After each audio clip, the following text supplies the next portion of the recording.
शहर कुहना खुरासान के दामन में बसा हुआ एक पुराना शहर, जहां बाजार की रौनकें सुल्तान जलालुद्दीन के महलों तक जाती थीं। सौदागर रेशमी कपड़े बेचते, जरगर सोने के हार गूंथते, अत्तार इत्र और लोबान के धुएं से गलियों को महका देते। मगर इस शहर के एक कोने में, जहां बाजार की रौनक नहीं पहुंचती थी, जहां गलियां इतनी तंग थीं कि दो इंसान बराबर नहीं गुजर सकते थे, वहां एक झोपड़ी थी। और उस झोपड़ी में रहता था अय्यूब, एक मोची, एक ऐसा इंसान जिसे दुनिया ने कभी देखा ही नहीं, और जिसे देखा भी तो सिर्फ नीची नजर से। अय्यूब की उम्र अभी सिर्फ 25 बरस थी, मगर उसके चेहरे पर दरारों का वो नक्शा था जो आधी सदी की मुश्किलात खींचती हैं। उसका बाप अल्लाह को प्यारा हो चुका था जब अय्यूब अभी 10 बरस का था। उसने मोची का काम अपने बाप से सीखा था, वही पुरानी तेरी, वही टूटे औजार। मगर उसमें एक हुनर था, एक हाथ का जादू था जो उसके बाप के पास भी नहीं था। वो चमड़े को यूं काटता था जैसे कोई खत्तात कागज पर हुरूफ रकम करे, धागे को यूं पिरोता था जैसे मोतियों का हार गूंथता हो। मगर हुनर को कोई पूछता कब है जब पहचान न हो। शहर के बड़े बड़े मोची, जिनके पास दुकान थी, शागिर्द थे और बाजार में नाम था, वो अय्यूब को काम ही नहीं करने देते थे। फिर आ गया तू। मैंने कहा था ना, तेरे हाथ के सिए हुए जूते मेरी दुकान की शान के लायक नहीं। चल हट यहां से। कोई सौदागर तेरे काम को अपनी दुकान में नहीं रखेगा। हमीद साहब, बस इतनी गुजारिश है कि इन जूतियों को देख लें। मैंने 1 हफ्ते की मेहनत लगाई है। चमड़ा मैदान से खुद उठाया, धागा बाजार से उधार लिया। बस इतना मिल जाए कि अम्मी के लिए हकीम की दवाई आ सके। हाँ, तेरे जैसे मिस्कीन का काम बेचना है तो सहरा में जाकर रेत को बेच। यहां शहर में तेरे जैसों की जरूरत नहीं।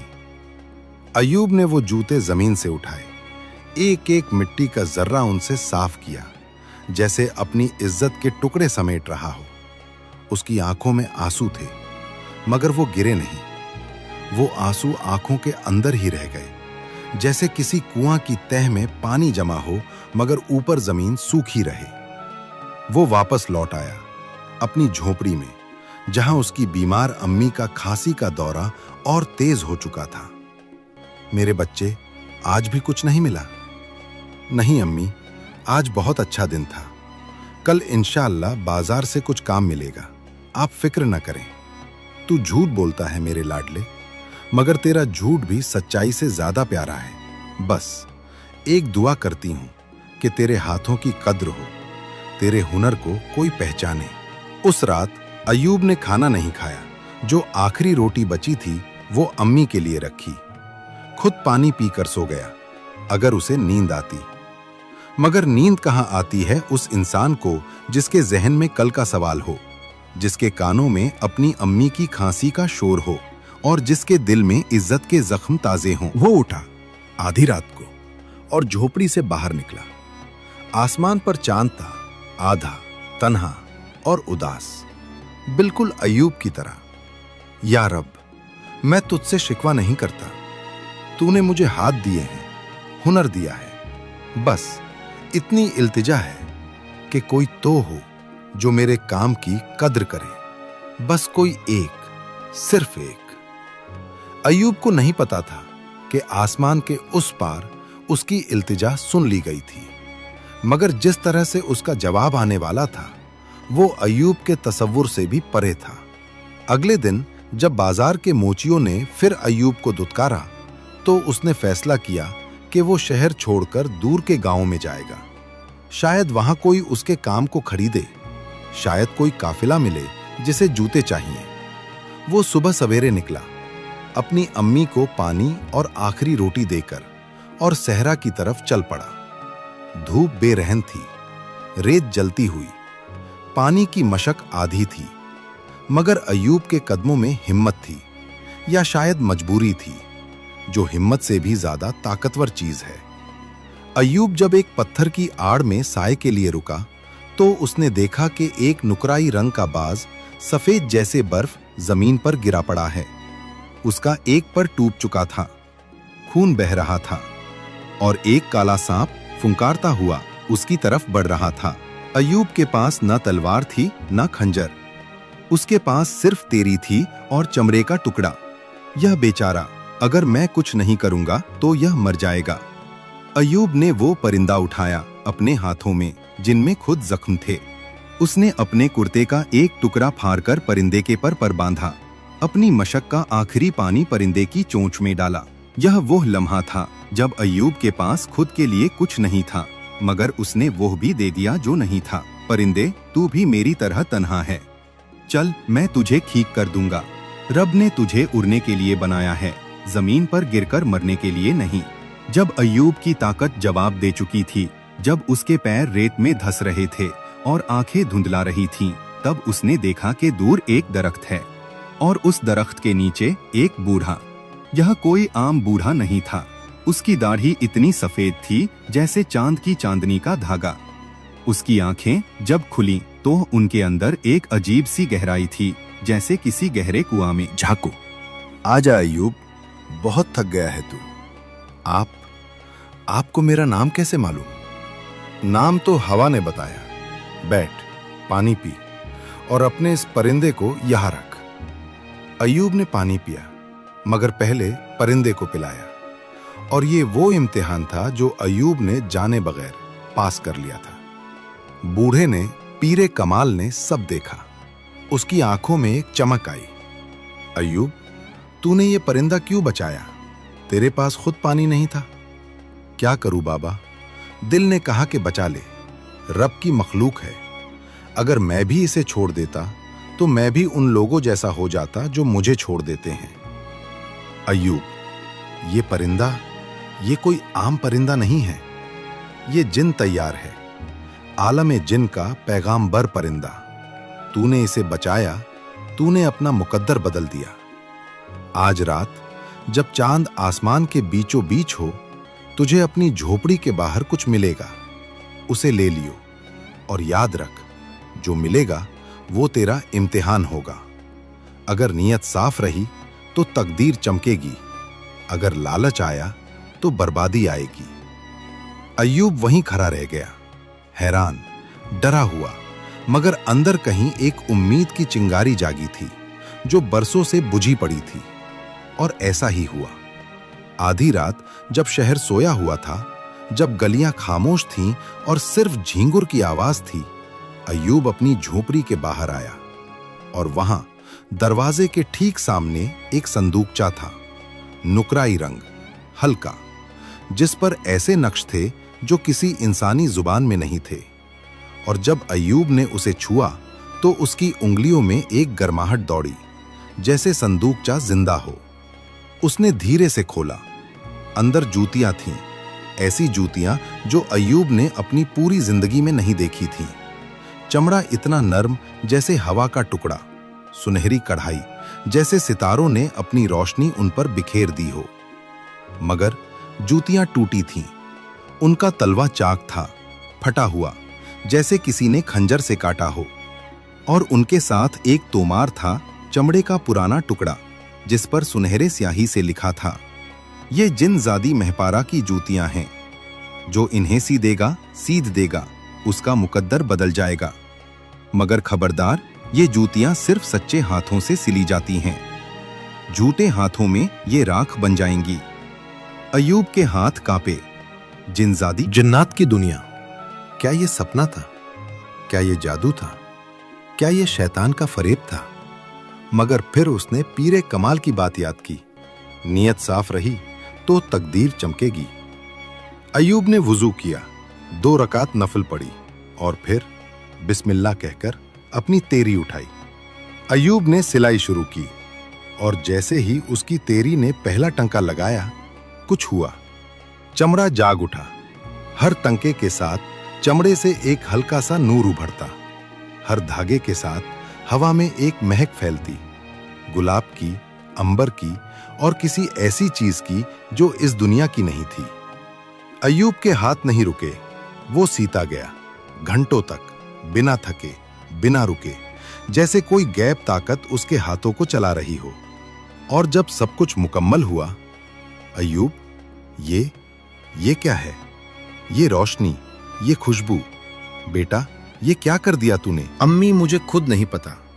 मगर कुछ अच्छा हो रहा है। दिल कह रहा है कुछ अच्छा हो रहा है। मोची अय्यूब, तूने मेरी जूतियां सी दी हैं। तूने अपने सच्चे हाथों से वो किया जो जिन दुनिया के बड़ों बड़ों से ना हो सका। सुन, कल सुबह से जो भी तेरा दरवाजा खटखटाएगा वो तुझसे काम मांगेगा। तेरा हुनर अब दुनिया देखेगी, मगर याद रख, लालच से दूर रहना। जिस दिन तूने लालच किया सब कुछ छिन जाएगा। और हां, जब मुझे जरूरत होगी मैं फिर आऊंगी। आवाज गायब हो गई, हवा रुक गई, नूर धीमा पड़ा, मगर अय्यूब का दिल पहली बार सुकून से भर गया था। और ऐसा ही हुआ जैसे जिनजादी ने कहा था। अगले दिन से अय्यूब का दरवाजा खटखटाना शुरू हुआ। पहले एक काफिला आया जिनके ऊंटों के चमड़े के कजावे फट गए थे। फिर एक शहसवार आया जिसे घोड़े की जीन चाहिए थी। फिर सौदागर आए, आम लोग आए, और सबका एक ही कहना था, हमने सुना है अय्यूब मोची के हाथ में जादू है। और वाकई अब अय्यूब जो भी सीता उसमें एक अलग बात होती।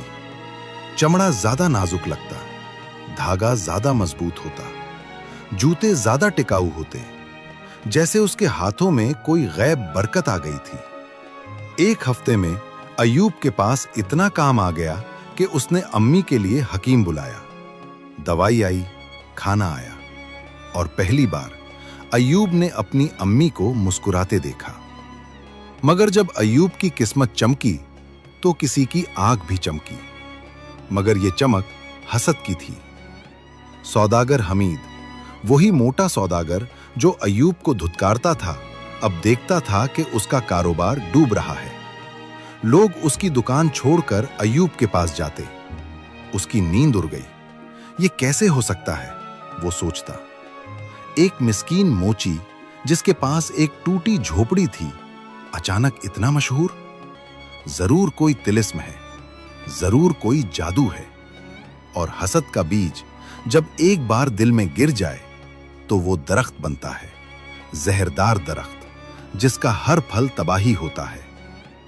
जुल्मत, तुझे बुलाया इसलिए है कि वो अय्यूब मोची, उसके पास जरूर कोई तिलिस्मी चीज है, कोई जादुई शय, उसी से उसका काम चमका है।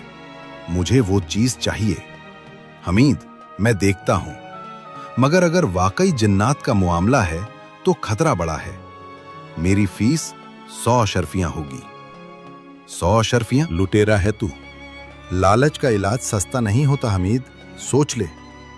ठीक है, मगर मुझे वो चीज चाहिए, चाहे कुछ भी करना पड़े। और यूं 2 अंधेरे दिलों ने एक और अंधेरे का बीज बोया। जुल्मत, जो शहर कोहना का सबसे खतरनाक साहिर था, जिसे लोग सिया दस्त कहते थे, उसने अपना काला काम शुरू किया। वो अय्यूब की झोपड़ी के इर्द गिर्द रात को साए की तरह घूमता, तिलिस्म फूंकता और देखता कि अय्यूब की ताकत का राज क्या है। वो आधी रात थी जब फिर वो खुशबू आई, वो महक जो इस दुनिया की नहीं थी। अय्यूब का हाथ रुक गया, उसका दिल तेज धड़कने लगा, और फिर पहली बार वो दिखाई दी। मोची अय्यूब, हुक्म कीजिए। तू डरता नहीं? डरता हूं, मगर उस जात से जो जिन्न और इंसान दोनों का खालिक है, आपसे नहीं, क्योंकि आपने मुझ पर एहसान किया है। अय्यूब, मुझे तेरी जरूरत फिर है। देख, ये मेरे आबा जान मलिकुल जिन की तरफ से है। ये जूतियां उनकी दरबार की हैं। इन्हें सिर्फ वही सी सकता है जिसका दिल माल और दौलत की हवस से पाक हो। क्या तू सिएगा? मैं एक मोची हूं, सीना मेरा काम है।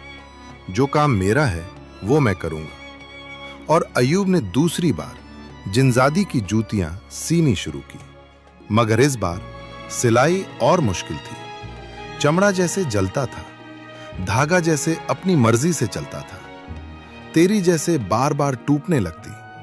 मगर अय्यूब रुका नहीं, उसने सब्र किया। हर टूटे धागे को दोबारा पिरोया, हर टूटी तेरी को दोबारा तेज किया, और पूरी रात बिना सोए वो सीता रहा। सुबह तक जूतियां तैयार थीं और इस बार जब महपारा ने जूतियां पहनी तो पूरे कमरे में नूर फैल गया और जूतियों के तलवे से एक मोती बाहर आया, नुकराई रंग का, और अय्यूब के हाथ में गिरा। ये दुरे जिन्न है। ये मोती जब तक तेरे पास है तेरा हुनर 1000 गुना बढ़ेगा, तेरी हर सिलाई में बरकत होगी, तेरा हर काम चांद के नूर की तरह चमकेगा।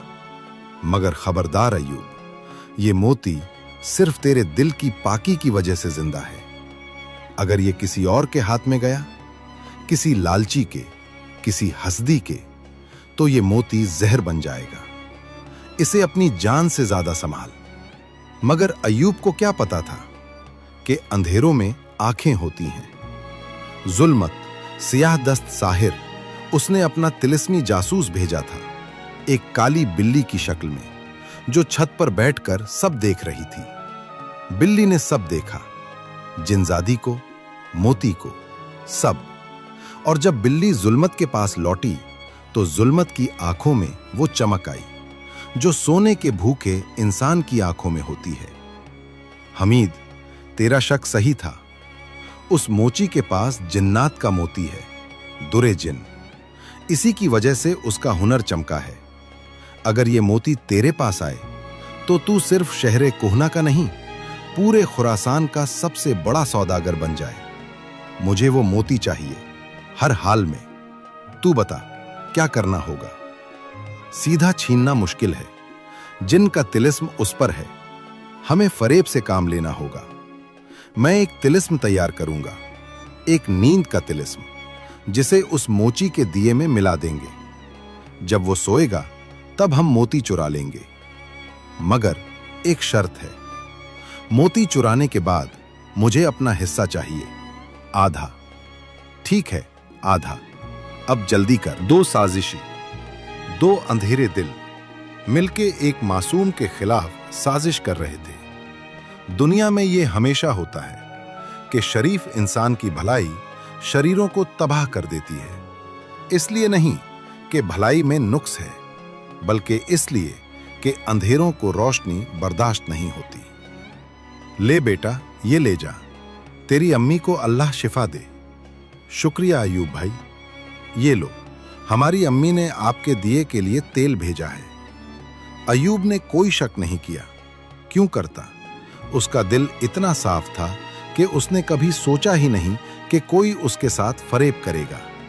उसने वो तेल अपने दिए में डाला और जब दिया जला तो उसमें से एक हल्की नीली धुंध उठी और अय्यूब की पलकों पर नींद की भारी चादर गिर गई। वो वहीं गिरा, जमीन पर, मोती को सीने से लगाए। मगर नींद इतनी गहरी थी कि अगर कयामत की सूर भी बचती तो अय्यूब नहीं जागता। मिल गया दुरे जिन। अब ये मेरा है, तेरा, हमारा है, आधा मेरा। हाँ, चल अब भाग यहां से, सुबह से पहले। और यूं एक मिस्कीन सादिक इंसान की सबसे कीमती चीज चोरी हो गई। जब सुबह अय्यूब की आंख खुली तो सब कुछ बदला हुआ था। मोती गायब था, उसके हाथ खाली थे, और जब उसने सिलाई की कोशिश की तो तेरी टूट गई। चमड़ा कटा नहीं, धागा पिरोया नहीं, बरकत चली गई थी। दुनिया ने जैसे हमेशा करती है अय्यूब का साथ छोड़ दिया। वो लोग जो कल तक उसकी तारीफ करते थे आज उसे कोस रहे थे, धोखाबाज कहते थे, फरेबी कहते थे, इसका हुनर तो धोखा था कहते थे। अय्यूब फिर वहीं आ गया जहां से शुरू हुआ था। मगर इस बार दर्द और ज्यादा गहरा था, क्योंकि पहले उम्मीद नहीं थी तो दर्द भी कम था। अब उम्मीद मिली थी और छीन ली गई, और ये दर्द, इससे बड़ा कोई दर्द नहीं। अम्मी की खांसी रात दिन होती, खाना नहीं था, पानी भी मुश्किल था। एक रात अय्यूब अपनी अम्मी के पास बैठा था और अम्मी ने उसका हाथ थामा। अय्यूब, मेरे बच्चे, तू रो मत। तकदीर का लिखा कोई नहीं मिटा सकता। तेरा रब तुझे देख रहा है। अगर दुनिया ने तेरी कद्र नहीं की तो वो करेगा। बस सब्र रख। सब्र। उस रात अय्यूब की अम्मी इस दुनिया से रुखसत हो गई और अय्यूब अकेला रह गया, बिल्कुल अकेला। दुनिया में कोई नहीं था उसका, न माल, न दौलत, न इज्जत, न कोई अपना। वो अपनी अम्मी के पास बैठा रहा पूरी रात, बिना एक लफ्ज कहे। उसकी आंखें सूखी थीं, जैसे आंसू भी उसका साथ छोड़ गए हों। और जब सुबह की अजान की आवाज दूर से आई तो अय्यूब ने उठकर वो किया जो सिर्फ सच्चे ईमान वाले करते हैं। उसने शिकवा नहीं किया, उसने रब को कोसा नहीं। उसने अपनी अम्मी को गुस्ल दिया, कफन दिया अपने आखिरी साफ कपड़े का, और शहर के बाहर अकेले हाथों से कब्र खोदी, अकेले नमाज़े जनाजा पढ़ी, अकेले दफनाया और फिर कब्र के पास बैठकर हाथ उठाए, या रब, तूने दिया, तूने लिया, मैं राजी हूं, मैं राजी हूं तेरे फैसले से। बस इतनी तौफीक दे कि मैं गिर कर भी खड़ा हो सकूं, कि मेरी अम्मी की दुआ, कि मेरे हुनर की कद्र हो, पूरी हो, चाहे इस जहान में चाहे अगले में। मैं तेरा बंदा हूं, मुझे तेरी रजा के सिवा कुछ नहीं चाहिए। और आसमान ने सुना, जमीन ने सुना और जिन्नात की दुनिया ने भी सुना। उधर हमीद के घर में मोती ने अपना असल रंग दिखाना शुरू किया। जिनजादी ने कहा था ना कि ये मोती सिर्फ सच्चे हाथों में चमकता है, झूठे हाथों में ये जहर बन जाता है। और ये जहर धीरे धीरे हमीद को खाने लगा। उसका चमड़ा गलने लगा, उसकी दुकान का सौदा खराब होने लगा, उसके नौकरों ने उससे चोरी की, उसकी बीवी ने उससे छोड़ दिया। लोग उससे कहने लगे, तेरा माल मनहूस है। और हमीद जितना ज्यादा मोती को पकड़कर रखता उतना ज्यादा बर्बाद होता जाता। क्या हो रहा है? यह मेरा तिलिस्म क्यों उलट रहा है? यह मोती जहर है। जुल्मत जिसने सारी उम्र अंधेरे का काम किया, अंधेरों में ही फना हो गया। उसका अपना काला जादू उसकी अपनी कब्र बना। यह है मकाफाते अमल, यह है आसमानी इंसाफ। जो गड्ढा दूसरों के लिए खोदता है, रब का दस्तूर है कि पहले वो खुद उसमें गिरता है। अय्यूब माफ कर दे मुझे, यह मोती ले जा यह मोती, यह मुझे जला रहा है, यह आ। सौदागर हमीद, जो दूसरों को हकीर समझता था, जिसने एक मासूम की रोजी छीनी, जिसने चोरी और फरेब को अपना रास्ता चुना, वो आज एक सियाह पत्थर बन गया बाजार के बीच में, ताकि आने वाली नस्लें देखें और समझें कि लालच का अंजाम क्या होता है। अय्यूब, महपारा तुम आई, मैं देखती रही अय्यूब, सब देखती रही। तेरा दर्द, तेरी अम्मी की रुखसती, तेरी तन्हाई और तेरा सब्र। तू जानता है यह सब इम्तिहान था। दुरे जिन, वो मोती, वो तेरे दिल का इम्तिहान था। हम देखना चाहते थे कि जब सब छिन जाए तो तू क्या करेगा। क्या तू टूटेगा? क्या तू रब से शिकवा करेगा? क्या तू बदला लेगा? तूने कुछ नहीं किया, तूने सिर्फ सब्र किया, तूने सिर्फ ईमान रखा। और यही वो चीज है जो मोती से भी ज्यादा कीमती है। ये दुरे ईमान है। ये मोती कोई चुरा नहीं सकता, क्योंकि ये तेरे अंदर रहेगा, तेरे दिल में। ये किसी संदूक में नहीं रखना। इसका नूर तेरे हाथों से आएगा, तेरी आंख से आएगा, तेरे किरदार से आएगा। आज से तू सिर्फ मोची नहीं, तू उस्ताद है। तेरा नाम जमाना याद रखेगा। तेरी अम्मी की दुआ अर्श तक पहुंची थी अय्यूब। वो दुआ, उसी ने तुझे यहां तक पहुंचाया। मेरा बच्चा, मेरी दुआ कबूल हो गई। अय्यूब, मोची अय्यूब, जिसे दुनिया ने कुछ नहीं समझा था, आज खुरासान का सबसे मशहूर कारीगर बन गया। मगर उसने ना महल बनाया, ना खजाना जमा किया। वो सादगी में रहा, यतीमों को पाला, गरीब मोचियों को अपना हुनर सिखाया। और जब कोई पूछता, अय्यूब तेरा राज क्या है, तो वो मुस्कुराता और कहता, राज कुछ नहीं, बस हाथ सच्चे हों तो धागा कभी नहीं टूटता, और दिल साफ हो तो रब का नूर कभी नहीं बुझता। दोस्तों, ये कहानी यहाँ खत्म होती है, मगर इसका सबक कभी खत्म नहीं होता। दुनिया में लोग हुनर की कद्र नहीं करते जब तक इज्जत ना हो। दुनिया में लोग इंसान को उसके कपड़ों से नापते हैं, उसके दिल से नहीं। मगर रब, वो ऊपर वाला, वो दिल देखता है। वो देखता है कि जब तुम्हारे पास कुछ नहीं था तब तुमने क्या किया। जब तुम्हारे पास ताकत नहीं थी तब तुम्हारे अखलाक कैसे थे। जब दुनिया ने तुम्हें छोड़ा तब तुम्हारा ईमान कैसा था। अय्यूब के पास कुछ नहीं था, मगर उसके पास सच्चाई थी, सब्र था, ईमान था। और यही वो दौलत है जो न चुराई जा सकती है, ना छीनी जा सकती है, ना जलाई जा सकती है। और लालच वो आग है जो पहले दूसरों को जलाती नजर आती है, मगर असल में वो अंदर से खुद को जलाती है। हमीद ने अय्यूब से छीना मगर खुद सब कुछ खोया। जुल्मत ने अंधेरा फैलाया मगर खुद अंधेरों में फना हुआ। तो याद रखो, मेरा और तुम्हारा इम्तिहान रोजी रोटी नहीं, किरदार है। और किरदार वो चीज है जो कब्र तक साथ जाती है। सुनो, समझो और अपने दिल में उतारो, क्योंकि यह कहानी तुम्हारी कहानी भी हो सकती है।